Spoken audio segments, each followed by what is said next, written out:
High Counselor Hyunwoo stood on the observation deck of the massive space station Eternal Dawn, watching as 3 different alien fleets approached with their tribute ships. The crystalline beetles from Vega Prime carried their monthly offering of rare energy crystals, while the floating jellyfish-like nebulons brought harvested starlight in glowing containers. Below them, the reptilian saurians had lined up their cargo vessels filled with processed metals from their mining worlds. For 3,000 years, this scene had repeated itself. 17 star systems, hundreds of worlds, billions of beings, all bowing before the Zephyrian Empire and its divine rulers. Hyunwoo's tall, elegant form radiated the same ethereal blue glow that marked all members of the Zephyrian High Council. His subjects believed this light came from their divine essence, proof of their godhood. But lately something was wrong. During his daily meditation in the crystalline chamber deep within the station, strange images flashed through Hyunwoo's enhanced mind. White rooms with harsh lighting, beings wearing strange white coverings over their bodies, not the flowing robes of Zephyrian nobility. These creatures had only 2 arms, walked on 2 legs, and their skin was a pale, pinkish color. Unlike any species in their empire, the most disturbing part was how familiar these visions felt. His advanced brain, capable of processing information from 1,000 sources simultaneously, couldn't shake the feeling that he had seen these places before. But that was impossible. The Zephyrians had always existed. They were eternal, divine, created by the cosmic forces themselves. The meditation chamber's doors slid open with a soft hiss. Hyunwoo opened his eyes to see Junior Counselor So Young approaching. Her usually confident stride seemed hesitant, and her crystalline eyes, a mark of Zephyrian nobility, flickered with uncertainty. "My lord," she said, her voice barely above a whisper. "I must confess something troubling." Hyunwoo gestured for her to continue. So Young had served on the council for 800 years, and he had never seen her this shaken. "The visions during meditation," she continued, glancing around to ensure they were alone. "Strange places, unknown beings, I have them too." The words hit Hyunwoo like a plasma blast to the chest. He had hoped his experiences were simply the result of too much time spent governing their vast empire. But if So Young was experiencing the same anomalies, "Describe them," he commanded, his divine composure masking the turmoil within. White chambers filled with strange equipment, beings with pale skin and only 4 limbs each. They wear coverings over their bodies and speak in tongues I somehow understand but have never heard. And symbols, mathematical equations that make my head hurt but feel important. Hyunwoo's expression hardened. Every detail matched his own visions perfectly. 2 members of the Divine Council experiencing identical false memories was no coincidence. "How long?" he asked. 3 lunar cycles, my lord. At first I thought it was stress from managing the Outer Rim rebellions. But the visions grow stronger each day. Through the massive viewport, Hyunwoo watched as a squad of Zephyrian patrol ships escorted a group of merchant vessels toward the docking bays. The ships moved with perfect precision, their crews trained to worship and fear their divine rulers in equal measure. The entire galaxy knew that to displease a Zephyrian meant facing their terrible wrath. Cities had been reduced to ash for far less. But what if their divine nature was somehow flawed? "We cannot speak of this to the other council members," Hyunwoo said finally. "Not yet." So Young nodded. "What do you propose, my lord?" "We investigate, quietly. If there is something wrong with our divine essence, we must understand it before it spreads to the others. The Empire depends on our subjects believing in our godhood, and if we discover something that challenges everything we know about ourselves." Hyunwoo was quiet for a long moment, watching as a massive cargo ship from the insectoid hive worlds released clouds of worker drones to begin unloading their tribute. These beings had worshipped the Zephyrians for so long that their entire culture revolved around serving their divine masters. "Then we deal with that truth when we find it," he said. "But until then we maintain the facade. The galaxy's stability depends on it." Over the following days, they began their secret investigation. Using their divine authority, they accessed the most ancient archives in the Zephyrian databases, searching for any reference to the beings in their visions. They examined star charts of the oldest regions of space, looking for worlds that might match the sterile environments they kept seeing. What they found in those forgotten corners of data would shake their understanding of everything they believed about themselves, their empire, and their place in the cosmic order. But that discovery was still days away, and for now they could only continue their careful search while maintaining the divine performance their subjects expected. The investigation had begun, and there would be no turning back from whatever. Truth awaited them in the depths of space and time. The sleek Zephyrian scoutship Divine Wind dropped out of hyperspace near the edge of the galaxy, its stealth systems immediately engaging to avoid detection. Hyunwoo gripped the command chair as the ship's artificial intelligence began scanning the forgotten world below. Kepler 442b appeared on their sensors as a dead rock, officially uninhabited for over 50 million years, according to their star charts, but their private investigation had led them here. After weeks of following ancient energy signatures that matched the technology from their mysterious visions, So-Young piloted the ship through the planet's thin atmosphere, her enhanced reflexes keeping them steady despite the electromagnetic storms that raged across the surface. Lightning cracked through purple clouds as they descended toward coordinates that had appeared in both their dreams with disturbing frequency. There, Hyunwoo pointed at the scanner display. Beneath that mountain range, I'm detecting artificial structures. The ship's powerful drilling beam carved through 200 meters of solid rock in minutes, revealing a massive underground complex that stretched for kilometers in every direction. As they landed in the excavated chamber, their ship's lights illuminated walls covered in symbols that made both Zephyrians gasp in recognition. "I know these markings," So-Young whispered, her crystalline eyes wide with shock. "But that's impossible. They're not in any language database in our entire empire." They stepped out of their ship wearing environmental suits, though the complex still maintained breathable atmosphere after countless eons. Emergency lighting flickered to life as they walked deeper into the facility, triggered by motion sensors that had waited millions of years for visitors. The architecture felt wrong in a way that made Hyunwoo's enhanced mind ache. The corridors were too low for Zephyrian height, designed for beings much shorter than themselves. Yet every turn, every doorway, every junction felt familiar, as if he had walked these halls before in another lifetime. They passed through sections filled with massive machines that hummed with residual power. Robotic maintenance units, small and spider-like, skittered along the walls performing endless repairs on systems whose purpose remained unclear. One of them approached So-Young, scanning her with a blue beam before chirping happily and returning to its work. "It recognized me," she said, her voice filled with confusion. "How is that possible?" Deeper in the complex, they discovered laboratories that made their divine blood run cold. Row upon row of genetic manipulation equipment lined the walls, far more advanced than anything in the Zephyrian Empire. Massive cylindrical tanks that could have held dozens of beings sat empty, their surfaces covered in readouts, showing biological data. So-Young approached a console that activated at her touch. Holographic displays filled the air around them, showing complex genetic sequences that looked disturbingly familiar. "These schematics," she whispered, her voice trembling as she examined the data crystals floating in the display. "They match our biological structure perfectly, not just similar, identical, down to the cellular level." Hyunwoo stared at the genetic maps in horror.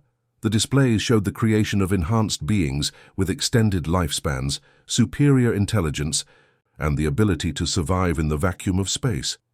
Every enhancement that made the Zephyrians divine was laid out in scientific detail, like a blueprint for gods. A new section of the laboratory activated as they moved deeper inside. Suddenly the air filled with holographic figures, bipedal creatures with pale skin, 4 limbs each, and strange coverings over their bodies. The same beings from their visions. "Recording 2847 of Project Genesis," one of the figures said, its voice somehow familiar, despite speaking a language they had never heard before. Yet the translation systems in their suits worked perfectly, as if their minds were already programmed to understand. The holographic scientist continued, "We've successfully integrated the enhancement protocols into the base genetic template. Our children will be everything we dreamed of becoming, immortal guardians of the galaxy." capable of nurturing younger species as we never could. Another figure stepped forward, this one wearing what appeared to be command insignia. "Dr. Park, are you certain they'll remember their purpose? The genetic memory implants are still experimental." "The core programming is stable, Director Kim. They'll instinctively know to protect and guide, even if they forget everything else about us. It's written into their very DNA." Hyunwoo and So-young watched in stunned silence as the holograms showed the creation process. Genetic material being carefully crafted, enhanced and shaped into something new. The beings in the recordings called themselves humans, and they spoke about their creations with the love of parents preparing a legacy for their children. "We're dying," another human scientist said sadly, her image flickering as the ancient recording degraded. "Our world is failing, and we don't have time to fix our mistakes, but maybe our star children can succeed where we couldn't. Maybe they can be the gardeners this galaxy needs." The final recording showed the completed beings, tall, elegant, glowing with inner light, perfect Zephyrians, exactly as they appeared today. "We designed them to be everything we wished we could become," the lead scientist said, tears visible in his eyes. "Our children of the cosmos. May they forgive us for what we couldn't be." The hologram faded, leaving Hyunwoo and So-young alone in the silent laboratory.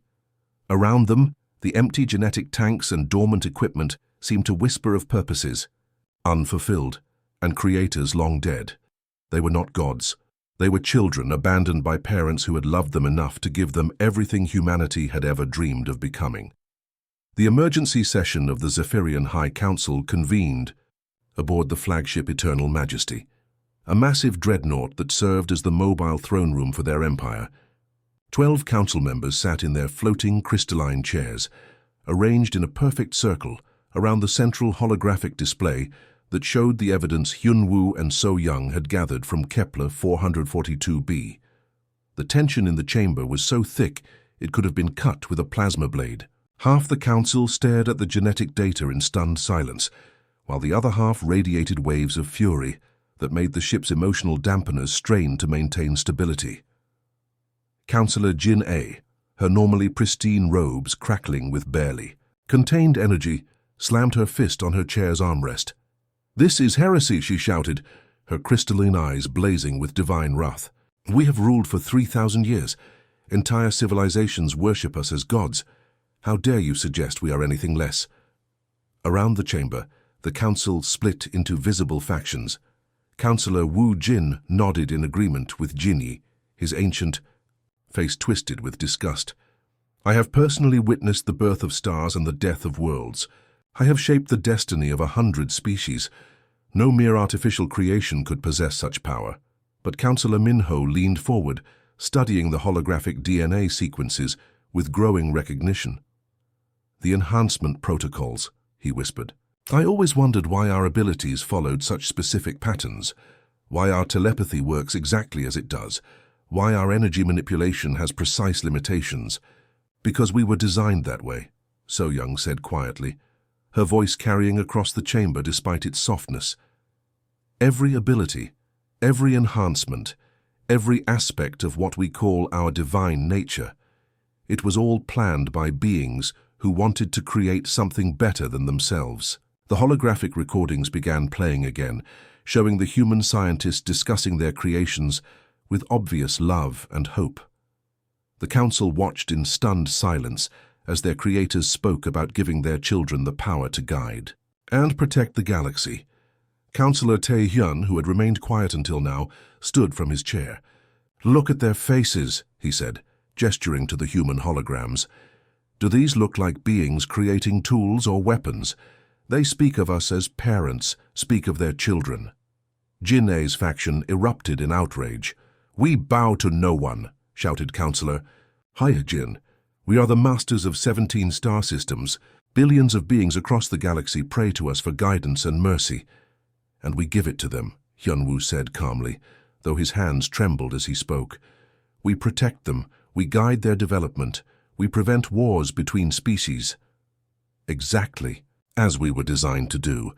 The chamber's main display shifted to show their empire in real time. Hundreds of Zephyrian ships patrolled the space lanes, protecting trade routes from pirates and cosmic storms, On a dozen worlds, Zephyrian governors worked to mediate disputes between different alien species. Agricultural ships delivered food to famine-stricken colonies, while medical vessels rushed aid to plague-infected systems. "We have always believed we ruled through divine right," So Young continued. "But what if we rule because that's what we were created to do? What if our desire to protect and guide isn't divine nature, but genetic programming?" The revelation hit the council like a meteor strike. Several members stared at their hands, suddenly seeing their glowing skin not as a mark of godhood, but as sophisticated biotechnology. Others touched their crystalline eyes, wondering if their enhanced perception was gift or engineering. Councillor Si-jun, one of the younger members, pulled up his personal files on his chair's display. "My earliest memories," he said slowly. "I always assumed they were from my divine awakening. But now, I remember white rooms, beings in strange clothes watching over me as I learned to control my abilities." "Fabricated memories," Jin'ei snarled, "implanted by whatever force seeks to undermine our authority." But more council members were accessing their oldest memories and finding the same disturbing images. The white laboratories, the caring faces of their human creators, the gentle voices teaching them how to use powers they had always believed were naturally divine. Councillor Young Mi stood shakily from her chair. "I remember her," she whispered, pointing at one of the human scientists. "In the hologram. Dr. Kim, she taught me how to generate my first energy barrier. She called me her little star." The chamber erupted into chaos as the council split completely. Jin'ei's faction activated their personal shields, their bodies blazing with defensive energy as they prepared for battle. "If you will not defend our divine status, then you are traitors to everything we represent." But Hyunwoo raised his hand and the chamber fell silent. The power radiating from him was immense, but now it felt different. Not the aura of a god asserting dominance, but of a being choosing to use inherited gifts responsibly. "We are not gods," he said firmly. "We are their legacy, Jin'ei, created with love by beings who knew they were dying. They gave us everything they wished they could become, the power to protect instead of destroy, to nurture instead of dominate, to guide instead of conquer."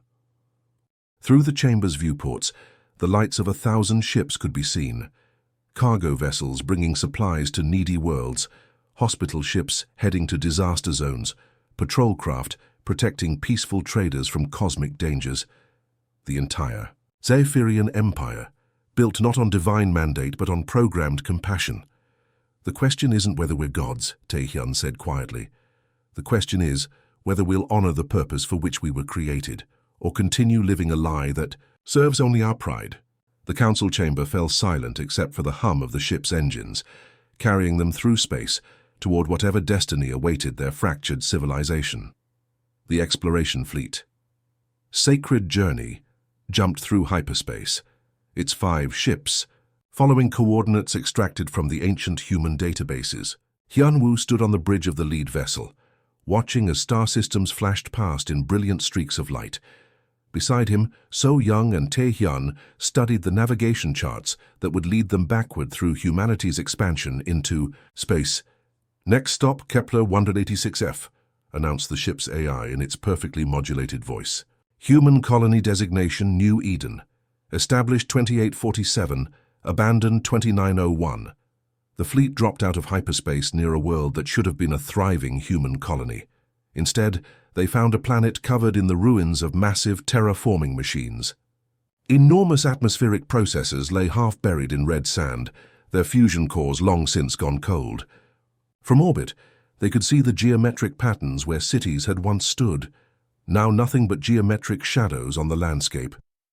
Taehyun piloted a shuttle down to the surface while So Young monitored for any signs of danger.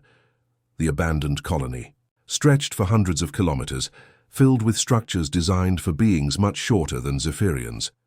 Walking through the empty streets felt like exploring a ghost town built for children. "The atmosphere is breathable," So Young reported, removing her helmet as they entered what appeared to be the colony's central command center. Their terraforming worked, even if they couldn't stay to enjoy it. Inside the facility, they found holographic displays still functioning after thousands of years. Emergency power systems hummed quietly, maintaining the records of humanity's struggle to make this world habitable. The walls were covered with images of families, children playing in newly grown gardens, and scientists celebrating successful atmospheric conversions. Hyunwoo activated the main computer terminal, and the room filled with holographic recordings. Human colonists spoke of their hopes for the future, their dreams of spreading life throughout the galaxy. But as the recordings progressed, their optimism faded into desperation. Resource Depletion Report, Year 54. One tired-looking administrator announced to the camera. Earth's supply ships are 3 years overdue. We are rationing food and medical supplies, but it won't be enough. Another recording showed evacuation procedures. Hundreds of humans boarding transport ships, taking only what they could carry while leaving behind a world they had spent decades making livable. We failed again, a woman said sadly as she sealed the final data storage unit. But maybe others. We'll succeed where we couldn't. Maybe our children among the stars will find a way. Tae-hyun found a personal log buried in the system's memory banks. A human scientist named Dr. Chang spoke directly to the camera, his eyes filled with exhaustion, but also strange hope. To whoever finds this record, he said, know that we tried our best. We dreamed of filling the galaxy with life and beauty, but we were too flawed, too short-lived, too divided among ourselves. That's why we created you, our star children. You have everything we wished we could become. The next jump took them to Proxima Centauri b, humanity's first attempted colony outside their home system. Here they found even older ruins, along with the wreckage of massive generation ships that had carried thousands of humans across interstellar space. The ships' hulls bore scars from cosmic radiation and meteor impacts, testament to journeys that had taken decades to complete. In the colony's archives, they discovered recordings of humanity's early space exploration. Young, excited humans spoke of discovering new worlds and meeting alien civilizations. Their enthusiasm was infectious, even across the centuries. "We're not alone in the universe," one explorer shouted joyfully into her recorder. "There are so many species out there, so many ways life has evolved. We want to learn from them, help them, become part of something bigger than ourselves." But later recordings showed the harsh reality of space colonization. Equipment failures, crop diseases, social conflicts that tore communities apart. Humanity's flaws followed them to every world they tried to settle. At the Ross 128 system, they found evidence of humanity's most ambitious terraforming project. 3 worlds had been partially converted to Earth-like conditions, but all were eventually abandoned. In the Central Research Station, floating in the asteroid belt, they discovered the Project Genesis development labs. "Look at this," Tae-hyun called out, his voice filled with wonder as he examined a massive holographic display. "They called us their star children. They hoped we would be better than they were." The display showed genetic modification research spanning centuries. Humans had worked tirelessly to create beings who could survive in space, live for millennia, and possess the wisdom to guide younger species. Every enhancement had been carefully designed to eliminate humanity's greatest weaknesses while preserving their capacity for love and protection. So Young found personal messages left by the Project Genesis team. Dr. Park, the lead scientist they had seen in the Kepler 442b recordings, had left dozens of video logs addressed to her future creations. "My dear star children," she said in one message, tears streaming down her face. "By the time you see this, we will be gone. But you will carry forward everything good about humanity while leaving behind our flaws. You will nurture the galaxy's young species as we never could." Another message showed Dr. Kim, the project director, speaking to the camera with desperate hope. "We made so many mistakes, wars, pollution, greed. We nearly destroyed ourselves and our world. But you won't repeat our errors. It's written into your very DNA to protect and guide instead of conquer and destroy." The messages painted a picture of a species that refused to surrender to despair. Even as their colonies failed and their homeworld died, they poured their dreams into creating successors who could achieve what they never could. Every recording showed humans who believed that something beautiful could survive their extinction. In the final message they found, Dr. Park held up a small genetic sample container, glowing with the same light that now emanated from Zephyrian skin. "You are our greatest achievement," she whispered. "Not because you're powerful, but because you're kind. The galaxy needs gardeners, not conquerors. Be the love we tried to become." The exploration fleet continued toward Earth, each abandoned, human world revealing more about their creators' final years, and the desperate love that had driven them to create a better version of themselves.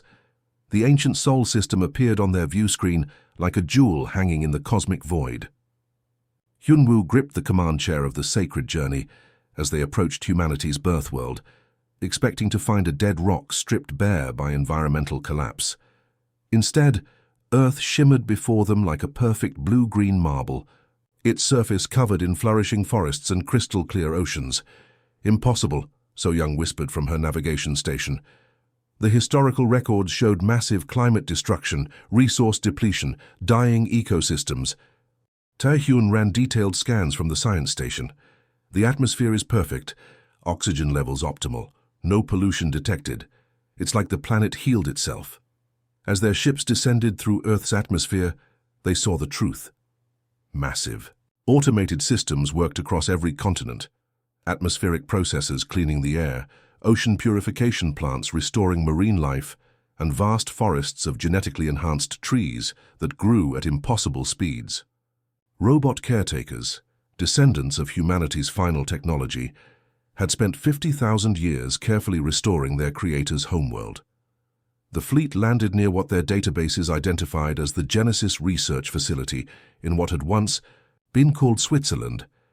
The complex sat nestled in a valley surrounded by snow-capped mountains and meadows filled with flowers that humanity had thought extinct for millennia. Walking through the facility's pristine corridors, they found rooms, exactly as the humans had left them. Personal belongings sat on desks, family photos still displayed on walls, and coffee cups remained where they had been placed during humanity's final days. The automated caretakers had preserved everything, waiting patiently for someone to return.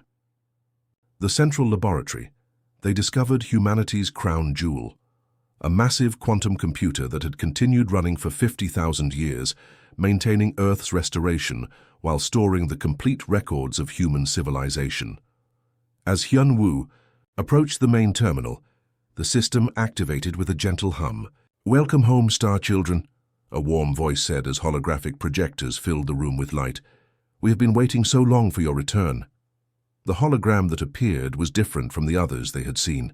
This woman seemed somehow more complete, more at peace despite the sadness in her eyes. She wore a simple white lab coat, and her graying hair was pulled back in a practical style. "I am Dr. Elena Vasquez, the final director of Project Genesis," she said, her image as clear as if she stood before them in person. "If you are watching this, then you have completed the journey we always hoped you would make.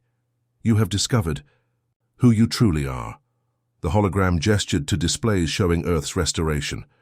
"We knew we were dying, but we refused to let our mistakes doom this beautiful world. Every automated system you see, every restoration protocol, every caretaker, robot, they were all designed to repair the damage we caused and make Earth ready for your eventual return." Hyunwoo stepped forward, his voice thick with emotion. "Why? Why create us instead of saving yourselves?" Dr. Vasquez smiled sadly. "Because we were flawed, my child. We were capable of great love and creativity, but also of terrible destruction. We had proven that again and again throughout our history. Wars, environmental destruction, social inequality. We carried the seeds of our own downfall in our very nature." The display shifted to show genetic manipulation laboratories where the first Zephyrians had been created. "We gave you everything beautiful about humanity, while removing our capacity for hatred, greed, and self-destruction. You have our curiosity, but not our cruelty, our protective instincts, but not our territorial aggression." So Young moved closer to the hologram.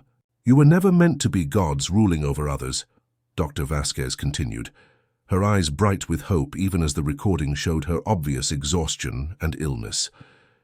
"You are gardeners.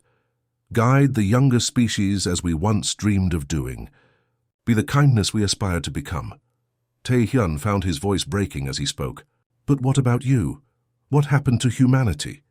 We made our choice, the hologram replied gently.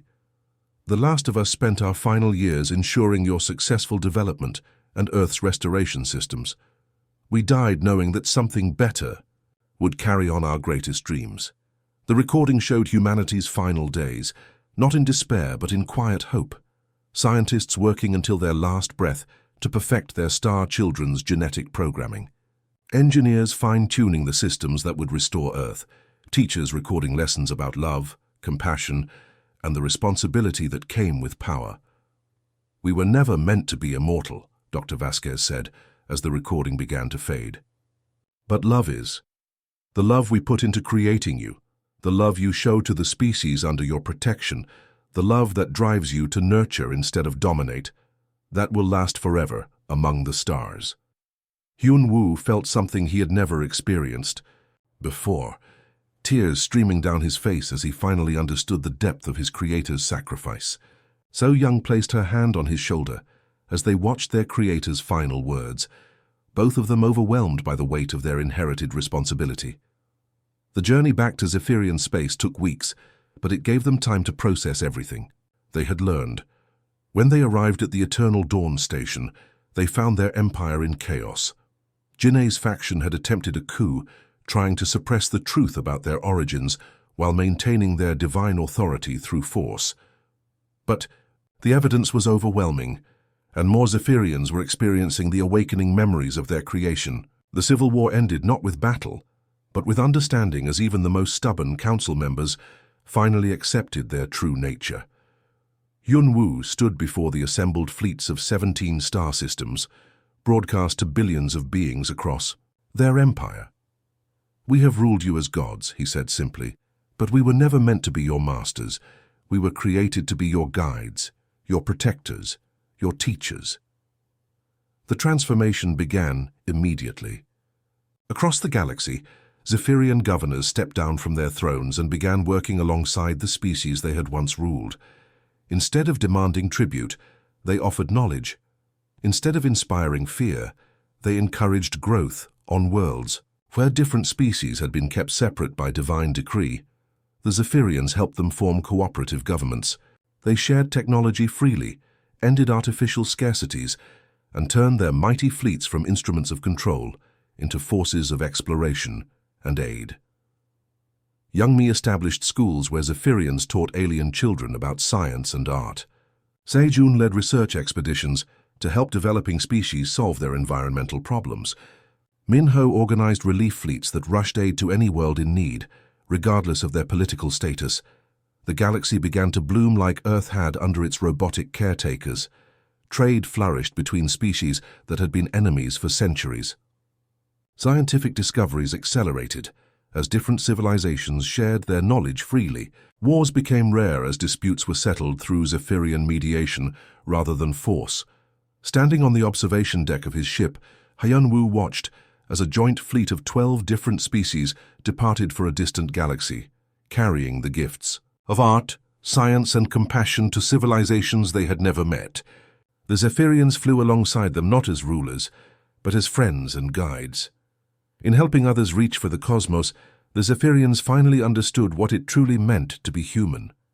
They had become the gardeners their creators had dreamed of, nurturing life wherever it grew, protecting the innocent, and ensuring that love would flourish among the stars long after the last human had returned to dust. The end.